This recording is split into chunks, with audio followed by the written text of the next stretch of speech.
ஐயோ போச்சே, எவ்வளோ நம்பல. மொத்தத்துல இன்ஜுரிங்கிற ஒரு ரீசனுக்காக முடிச்சு விட்டியா டெட் போலிங்கு. மனசே கேட்கல. சத்தியமா உன்னை நம்பிதான் டெட் போலிங்ல அவ்வளோ கனவை பில்டப் பண்ணி வச்சிருந்தோம்.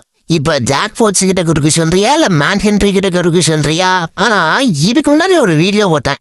சில ஃபார்மன் இருக்கும் சிஎஸ்கே வீரர்கள்னு. அதுல ஃபர்ஸ்ட் நீதான். அதுல கமெண்ட பார்த்தனா நேத்து நெலிசி ரூல் அவுட்டுன்னா எப்பா ஏன் ரூல் அவுட்டுன்னு கேட்டீங்கன்னா இங்கதான் ஹாம்ஸ்ட்ரிங் இன்ஜூரியாமா.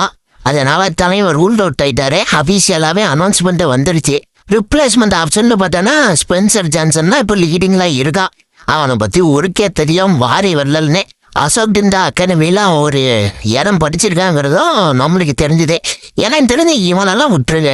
இப்போ இந்த வேர்ல்டு கப்ல இந்த அமெரிக்கா பிளேயர் ஒருத்தர் 13 விக்கெட் ஷார்லி வேணுங்கிறவன் அவனை தூக்கிட்டு வாங்கயா.